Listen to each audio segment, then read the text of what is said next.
পুরুলিয়া ধানবাদ 18 নম্বর জাতীয় সড়কের উপর বিরাট বড় গর্ত। আর এই গর্ত যেন দিনে দিনে তৈরি হয়েছে মরণ ফাঁদে।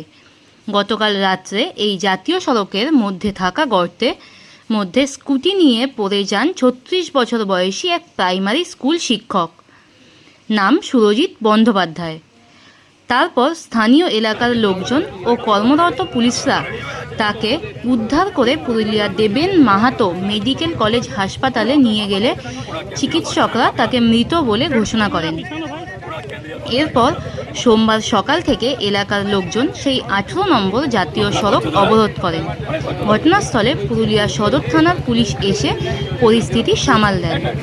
পৌরসভার পৌর প্রধান ও 5 নম্বর ওয়ার্ডের কাউন্সিলর এসে পৌঁছান ঘটনাস্থলে। এটাকে ঠিক করা হোক এবং কোন দপ্তর এনএইচডি না পিডব্লিউডি এখন এটা ক্লিয়ার করতে পারেনি। আমরা চাই ক্লিয়ার হোক এবং যে ঘটনা ঘটেছে কীভাবে ঘটলো, কার গাফিলতি, এটাকে ইনকোয়ারি করা হোক। কদিন মেরামত হয়নি, তার জন্য এটা তরতাজা প্রাণ চলে গেল। একজন টিচার, স্কুল টিচার, একটা ভালো ছেলে প্রাণ চলে গেল। আমরা বাড়িতে ছিলাম, নিয়ে ওই বন্ধু মারফত এখানে যে খবর পেলাম যে আয় তোর ভাইয়ের খুব সিরিয়াস আছে, তো হসপিটালে আয়।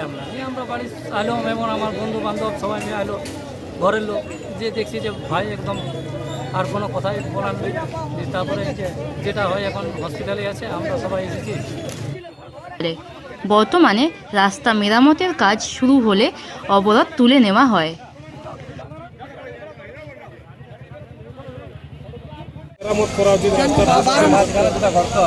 যেমন আর ভবিষ্যতে আর অন্য কোনো কারো ঘরের ছেলে আবার বয়স্ক যেরকম কারো কিছু যেমন মেরামত করে দিলে ভালো। পুরুলিয়া থেকে নিজস্ব প্রতিনিধি রিপোর্ট, এসবি নিউজ বাংলা।